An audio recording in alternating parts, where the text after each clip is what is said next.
여호수아 4장은 하나님께서 명령하신 요단강을 건너는 장면에 이어 이스라엘 백성들이 요단강을 건너는 것의 의미에 대해 설명해 주고 계십니다.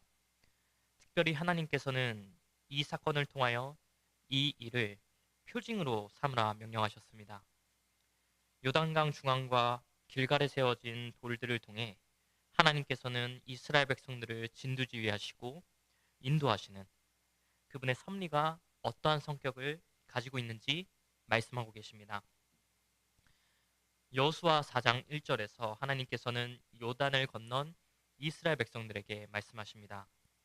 각 지파당 한 사람씩 곧 12를 뽑으라 명령하셨습니다. 그리고 3절에 그 뽑힌 자들은 모두 하나님의 명령을 따라 각 지파의 수대로 요단강 가운데서 12개의 돌을 집어 자신들이 유숙할 그곳 길갈에 두라 명하십니다. 이어서 그 돌을 집어오는 일이 어떤 방식으로 이루어져야 하는지 자세히 말씀하여 주십니다.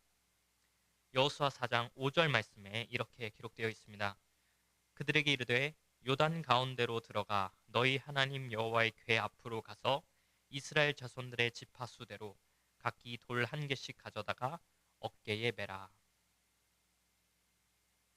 6절에서 7절의 대표자들이 여호와 언약궤 앞으로 가서 5절 말씀에서 말씀하신 대로 12개의 돌을 어깨에 메고 오라고 다시 한번 말씀하십니다.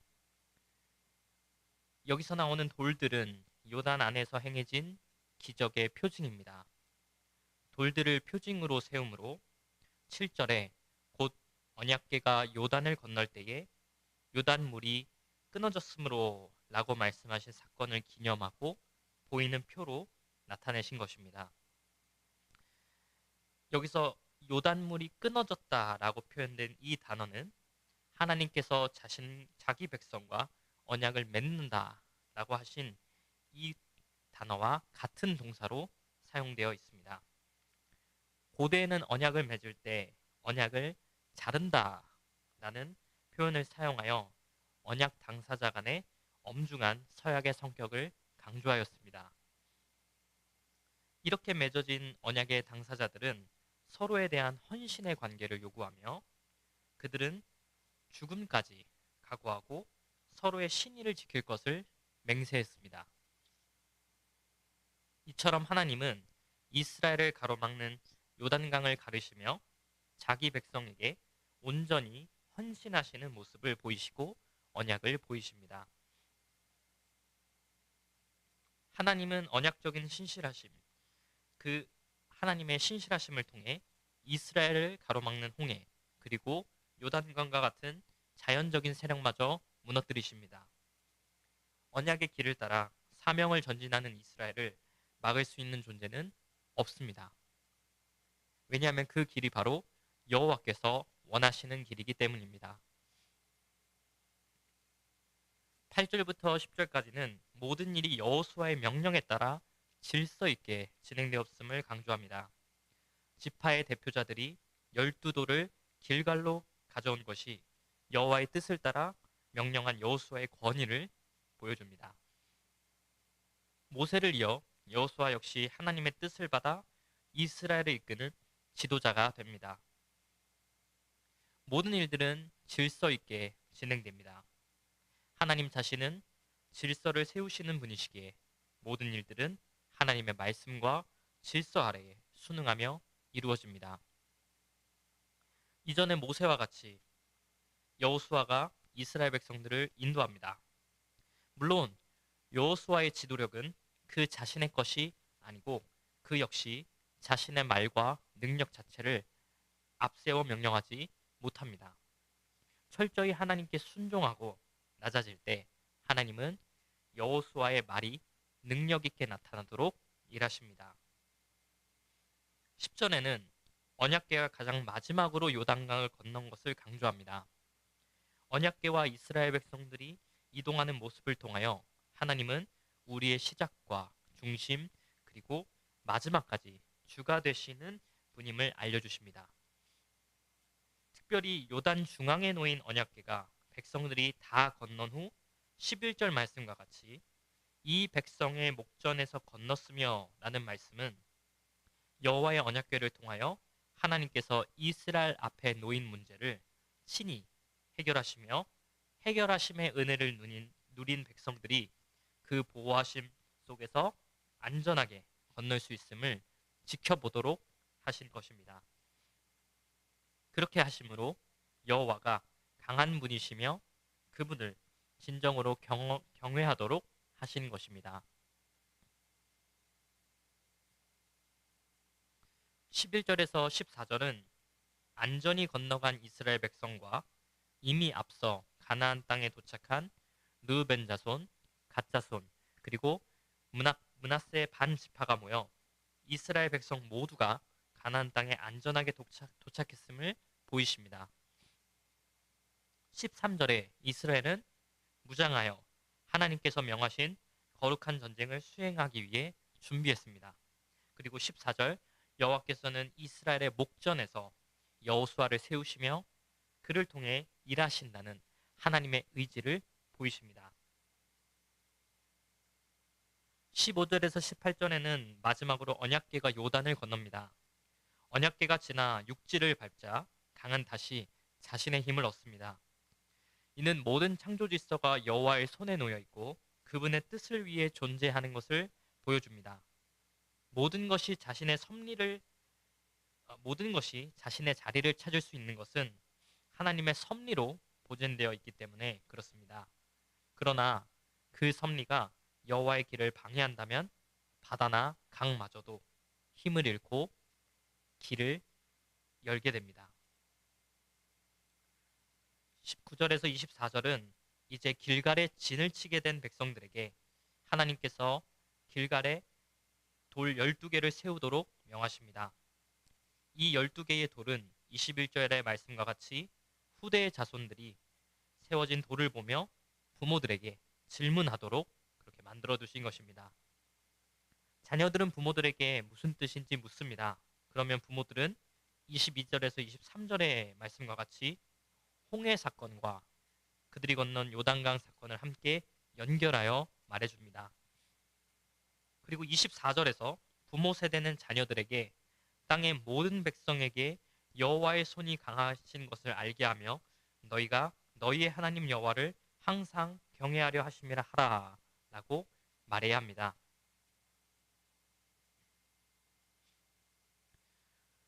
오늘 여호수아 4장은 먼저 하나님께서 이스라엘과 맺으신 관계의 의미를 말씀하십니다. 하나님은 물을 끊으시며 곧 잘라내시며 이스라엘 백성들에게 행할 자신의 의무를 보이십니다. 하나님과 언약을 맺은 이스라엘 백성들 앞에 어떠한 세력도 적이 될 수 없습니다. 이스라엘을 공격하고 그들을 방해하는 것은 곧 언약 관계에 계시는 여호와를 대적하고 방해하는 것입니다. 바다나 강과 같은 자연적인 세력마저도 여호와의 인도를 받아 언약궤를 뒤따르는 이스라엘의 길을 막을 수 없습니다. 이를 통해 하나님은 자기 백성을 어떻게 이끄시고 보호하시는지 말씀하십니다. 여호와의 길을 쫓아 그분을 뒤쫓는 여호와의 백성들을 방해할 자는 없습니다. 설령 사망과 죽음의 권세가 그들을 가로막아도 그 권세를 잘라버리셔서 자기 백성을 건지십니다. 우리는 그러한 하나님의 인도를 받아 사명의 길을 전진할 수 있습니다. 그렇게 하나님의 사명을 따라 살아가는 삶은 오직 하나님이 마련하신 방식으로 나아갈 수 있습니다. 먼저는 세우신 직분자가 있습니다. 그리고 주의 언약궤가 문제의 중심부에 놓여 있습니다. 세우신 직분자, 곧 여호수아와 제사장들은 백성들에게 명령하고 그들 앞에 서서 여호와의 길을 먼저 제시합니다. 이때 백성들은 하나님의 명령에 순종하는 직분자들에게 순종합니다. 그리고 주의 언약궤는 요단강 중심부까지 나아가 중심부에 멈춥니다. 이는 여호와의 일하심이 우리를 가로막는 문제의 중심까지 그리고 그 중심에서 우리의 문제를 제어하신다는 사실을 보여줍니다. 그분의 주권은 문제 해결을 넘어 상황 자체를 주도하시는 능력이 됩니다. 홍해와 요단강이라는 문제 자체를 피해가면 좋을 때가 있습니다. 하지만 하나님은 홍해와 요단강을 마주하게 하심으로 하나님께서 모든 상황에 좌정하시고 일하시며 제어하시는 분임을 드러내십니다. 주님은 이 모든 일이 기억되어 하나님 나라 공동체 안에서 계속하여 이 일들이 기억되고 계승되기를 원하십니다. 하나님의 일하심을 경험하는 자들은 계속하여 자기 삶에서 하나님의 손길을 느끼게 됩니다. 일상생활에서 하나님의 손길을 느낄 수 있는 유일한 방법은 하나님의 일하심을 기억하고 그 약속을 신뢰할 때 가능합니다. 출애굽 첫 세대는 홍해를 경험했지만 이후 사건을 통해 하나님의 일하심을 믿지 못하고 그분을 의심했습니다. 아무리 하나님께서 기적을 보이시더라도 우리가 그것을 거부하면 그 일은 우리와 무관한 일이 됩니다. 공동체는 여호와의 신실하심과 일하심이 우리를 위한 일임을 늘 기억하고 그것을 계승해야 합니다. 들은 말씀에 비추어 우리는 하나님이 어떠한 분이신지 삶에서 늘 기억해야 합니다. 하나님은 우리와 맺으신 언약에 신실하시며 우리를 괴롭게 하는 모든 고난과 역경을 외면하지 아니하십니다. 그리고 그 일을 언약 관계 속에서 자신의 일로 여겨주시는 분이십니다. 그렇기에 우리는 이렇게 기도할 수 있어야 합니다. 하나님의 사명을 전진하는 우리 삶에서 우리의 죄와 고난과 어려움이 우리를 나아가지 못하도록 합니다. 그 일이 나의 문제를 넘어 주님의 일을 방해하는 원인이 되오니 주여 해결하여 주옵소서라고 담대하게 기도해야 합니다.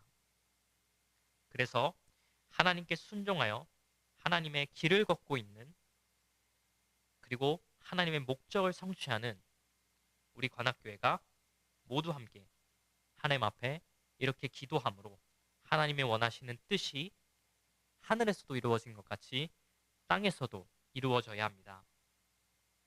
그리고 이 모든 것을 하나님께 돌려드리고 하나님만을 소망할 수 있는 그런 관악교회의 모든 지체 되기를 소망합니다. 기도하겠습니다.